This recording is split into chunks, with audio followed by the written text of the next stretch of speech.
Welcome back to Tech Ascent, the show where we dive into the trends, strategies, and success stories that are reshaping the tech landscape as we know it today. I'm your host, Oliver Klingane. I'm also the founder of Ascension, the primary business development partner within tech. Today, we've got another great guest joining us. We're joined by Prithika Manival, the growth marketing lead at Fintary. Prithika, welcome to the show. Yeah, thank you for having me. It's a pleasure to have you on. Would you mind just kicking us off, telling the audience a little about yourself and what you guys do at Fintary? Yeah, absolutely. So, as you said, I'm the growth marketing lead at Fintary. I've been here just a couple of months. I joined as their founding marketer back in August. And prior to that, I was overseeing the account-based marketing motion at Modern Treasury. So a bit of a windy path to becoming a tech marketer. I started out as an electronics and communications engineer, and then went on to sort of get my business degree, which where I specialized in marketing, and then I started in event marketing and worked for a company called Argus Media back in Dubai, which is home, which is where I grew up. Did that for a few years, and then for personal reasons, moved to the United States in 2021. And I sort of just wanted to, hone my marketing skills. So I went back to school and did a master's in integrated marketing communications from Northwestern.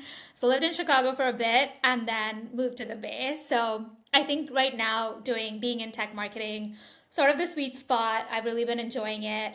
And then Fintary basically came about a couple of months ago, and I thought their mission was really cool, very aligned with what I was working on, what I was learning as well at Modern Treasury. So I took that leap.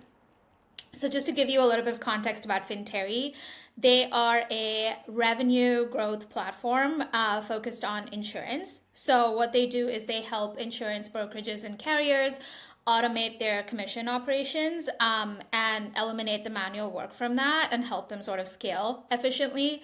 That's the very high level snapshot. We primarily work with, life and annuity, PNC, wealth, different verticals within the insurance space.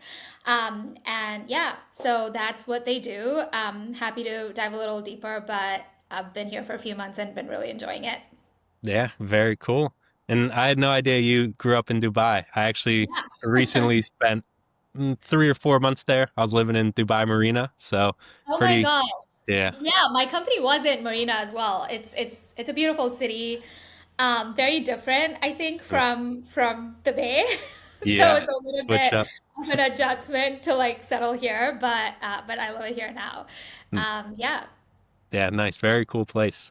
And yeah, in terms of jumping into the ship of Fintary pretty recently, what are some of the big things that you've kind of led the way on in terms of marketing, in terms of growth?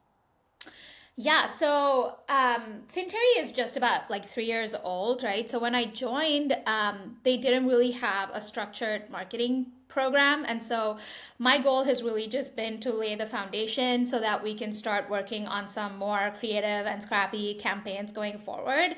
One of the first things that I typically like to do at any startup, I think is like, you need to get a deep understanding of your audience and sort of build that foundational messaging about how you talk about the company.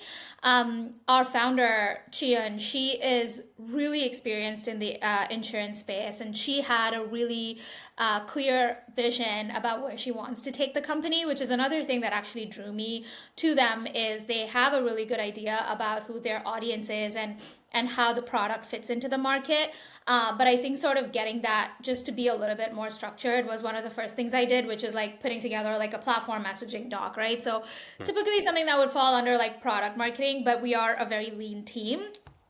And so that was one of the first things I worked on is like getting an understanding. The insurance space is also very new for me, so getting an understanding of our audience, putting together that platform messaging doc, and then using that to help us drive our like foundational campaigns. So very recently we launched our first like LinkedIn campaign, and then we're doing some email nurtures, and we're starting to put together assets for the industry events that our team usually attends every this is like heavy event season, so every year at this time they're always at events, but like putting together, whether it's one pagers, brochures, or things like that, which essentially reflect what the company does in a sort of cohesive way.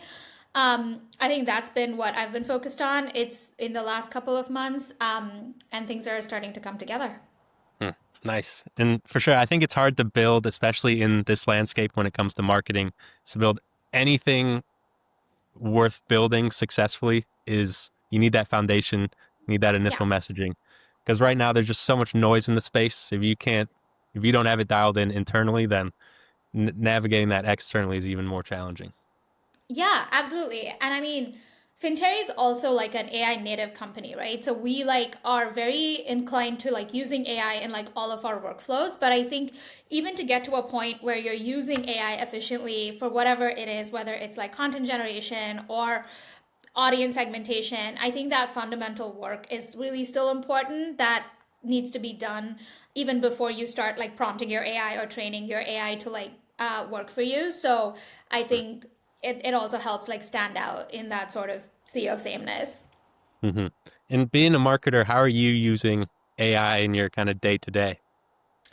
Yeah, like I said, it's pretty much layered into my thinking when it comes to like anything, whether it's like strategizing or campaign execution. I think especially for these younger startups, which have like limited bandwidth and limited resources, I personally view AI as like an additional team member, right? So in the past, I have worked for larger, more old school companies where you have individual people working on every piece of the campaign. So you have someone that writes your email copy, someone that actually like proofreads it, and then I just like set up the execution. But here it's like we're doing things pretty much end to end. And so AI can really support that and almost act as another team member. So some of the tactical ways in which we're using it, like I mentioned, I think content generation is a really big one. So just getting to those like first drafts of content, whether it's we're putting together blog posts or we're writing copy for various channels, even taking an existing piece of asset and then kind of reformatting it for different channels. I think AI does a really good job at all of those things. I will caveat that by saying it is still very important to have that human element. And I think that piece is something that, whether the company's small or big, people need to commit to for the sake of quality, right? Is you still have a person that like can finally sign off on what's being put out into the market. But I think AI can just make that process so much more efficient and faster, getting those drafts out. So that's one of the ways. And then I think the second thing, which also coming from that sort of account based marketing background, I've always tried to do is with personalization. And to your point, there's like just so much content out there, and people's attention spans are obviously much shorter now, given how much content they're hit with. It's hard to like stand out. And so it's really important to like hit the message, hit the nail on its head when it comes to messaging and get to what people specifically are interested in. And AI can really help with that personalization. So we also use it for those elements. And then, so yeah, those are some of the like tactical ways. I think another piece of it is research. I think it just makes research a lot easier. And it helps us like get faster when we're trying to do segmentation or targeting as well, understanding behavioral signals, putting people into different buckets, things like that. It can be a really helpful tool. So yeah, these are some of the ways in which we're using it, but it's not like an exclusive list. Hmm. No, I think that's great. And the way I use it the most is probably that last point. It's just for Yeah, research based purposes. Even if it's just thinking about what blog post to put out. I don't have the AI write the blog post, but I yeah, can look up trending topics. What are this specific ICP struggling with? Figure out yeah. their pain points and write a blog about that. So I think it's really good for just ideation, research, stuff like Yeah, that. And I think a lot of marketers aren't leveraging it in the best way possible. They're using it to write the blog posts and not get the ideas for it. yeah, exactly. And I think the just like while you were talking about ideation, right? Another thing that comes to mind is it helps you be a more informed team member as well.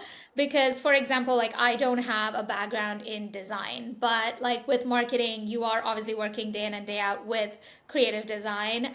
And even when you're communicating with teams that are in design and are helping you put these assets together, I think it just helps you show up as a more informed individual. So, like sometimes I even have AI kind of suggest, like, okay, what should the color palette be if this is what I'm trying to do? And the reasoning behind it. So then when you're having a conversation, you are just showing up as your best self, and that conversation can be a lot more productive. So I feel like even in those ways, it can be like a brainstorming partner. For sure. And even for better or worse, it's your second brain at times, especially Yeah. throughout the workday. When there's a lot going on, you just need to dial into one thing. You need an Yeah. idea. I think that's a great way to use it. Yeah, I know. It's weird to say, but I feel like if it was taken out of my workday now, I might struggle. Like Mhm. I know a few years ago we weren't using it like this, but it's just become so ingrained in everything that we do now. Yeah. In terms of marketing, there's one thing we're also leaning into is the concept of education based marketing. So it sounds like you kind of are in line with it. You're going to a lot of events, a lot of putting out a lot of one pagers, a lot of Yeah. blogs. With any sort of new tech, especially like at Fintary, you lean into AI as a value proposition. How are you going about educating prospects? Like, what sort of assets are you putting out besides the ones we've already discussed, or with the Yeah. ones we've already discussed? Like, what sort of angles are you taking in them? Yeah, that's a really good question. And something that we're thinking about a lot is really how can we be a thought leader in this space? So especially given the industry that we're serving, right? Insurance, they are a legacy sort of industry. They're very old school in like how they function. And what we're trying to do is like automate something that has been manual for like decades now. And they're so used to doing it that way. So I think especially for Fintary, it is super important to establish ourselves as a strategic partner and as a thought leader. And that primarily for us comes from like our content engine. And that's what I'm trying to like build out. So even just having, Qiyun, like I said, who's our founder, she's got a lot of experience in this space, and she's built her own insurance company, and so she's experienced those like pain points firsthand. But building content around that, where we're not just like pitching the product, but it's really more about what is the reason that companies should be thinking about digital transformation or automation, and like what are like different things that they can do even without like Fintary's help that helps them like automate these processes and scale growth. A really big piece of our product is also our reporting and insights, which really is meant to help like decision makers and insurance companies just have a better understanding of their business. So things like that are what we try to capture in the content we put out, and this is in various forms, right? I know we mentioned like blog posts, but I think LinkedIn is a really great channel for this. We see a lot of our audience active on LinkedIn, and so even putting out thought leadership style posts on a weekly basis and leveraging our founder, even her LinkedIn is something we're trying to build out because she just has like a lot to say that is very informative. I think so we're trying to think about this across channels and how we can establish ourselves as thought leaders.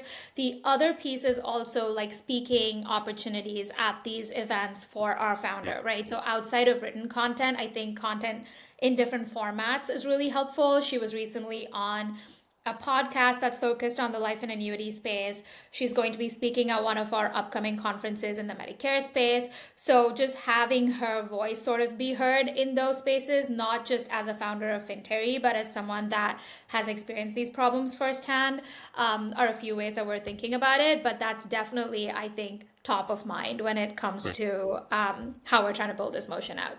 Mm-hmm. And I think that's kind of the name of the game at this point is where we're at in the for the audience, depending on when you're watching this, it's October 2025 is the market is just at an all-time low when it comes to trust. Yeah. So whether you're a small brand or a big brand, there's always that sense of personal brand, especially if it's founder-led, CEO-led, executive-led. So like Yeah. look at all the big tech companies, Elon Musk with Tesla. Yeah. You can't really think of one without thinking of the other. Yeah. So for Fintary, it's Qiyun, and so putting a face behind the brand for us, I put out a lot of thought leadership on or LinkedIn for Yeah. Ascension. So it's kind of just the way to break through the noise a little bit. And I think you Yeah. guys are on brand with that for sure.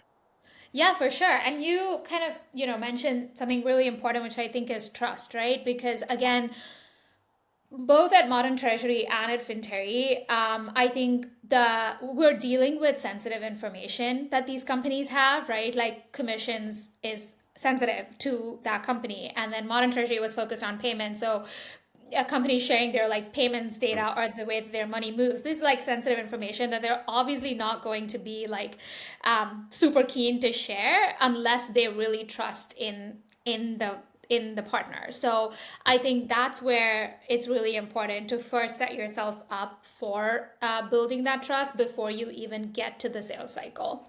Mm, no doubt. Especially in your space, it being the insurance space, like you said, it's definitely legacy driven. Yeah. Prior to the past few years when AI started to roll around, it was very shake hands, go to events. Yeah. It was very like that oriented. So I think carrying that over into the digital marketing space, I think that's the only way to go. Yeah. And Prithika, stepping into this role about 3 months ago, looking forward, what sort of, whether it be personal objectives or company objectives, what are you looking to do as the growth marketing lead? Yeah, good question. So I think, I mean, like I said, last few months have really just been focused on getting our foundation right. So I think looking ahead, it's really more about how we can get scrappy and creative when it comes to customer acquisition. I think, the budgets I'm working with are lower than what I'm typically used to. So it's actually a really exciting challenge because rather than just throwing money at the problem, I think I'm going to have the opportunity to really get scrappy with it. And we're already trying a few of these like more creative campaigns and just leveraging some of the past experiences that I've had to build that trust and relationships with our audience. So I think looking forward, I'm really excited about scaling this program and taking it from that foundational level to like what's to basically something that's a little bit more built out and where we can be a little bit more creative. So I think from Fintary's standpoint, that's what I'm looking forward to. I think also personally, this is a really exciting challenge. This is the first time, I'm working with such a small team and such a young company, and it's been very exciting. Even the last few months have been such a huge, like a steep learning curve, right? And I don't think it's going to stop anytime soon. And that's something I really love when it comes to working at younger startups is just how much you can learn and how much you get to actually do on a day-to-day basis. So yeah, just excited to experiment and optimize more. Hmm, I like it. And speaking of learning, Pratika, I got one last question for you before we wrap up. If there was one thing throughout your career that you wish you learned a little earlier, what would Yeah. that one thing be? Well, that's a deep question. Um, I think it's really important to have deep, genuine relationships with peers in the industry. The reason I wish I had learned this earlier is because I think all through my early years of working as a marketer and going back to school at Northwestern, the thing that I heard the most was like network, right? And I think networking is slightly different from like actually having these like deeper relationships with other marketers that um where you can actually grow with them and learn with them. And so I would say it's more important, even if it's not many people, having a group of like people that you can turn to when you need a little bit of inspiration, or having a mentor that you can look up to that has had a similar path to what you would like to have.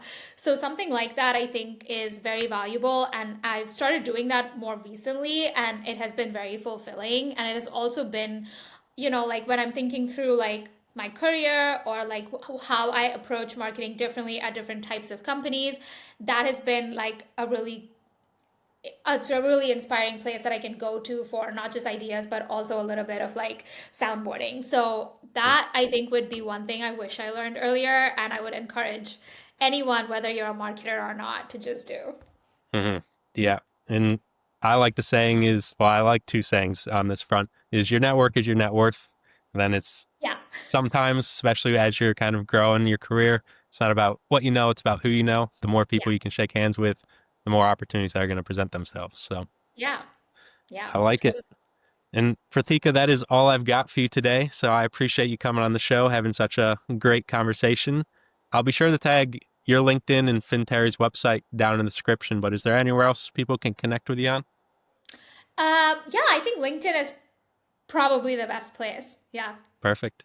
And I'll be sure to tag that down in the description. And for everybody that tuned in, if you've listened this long, thank you for giving us your time and attention. Prithika, thank you for coming on the show. Thank you so much for having me. This was really fun. Yeah, it's been a pleasure.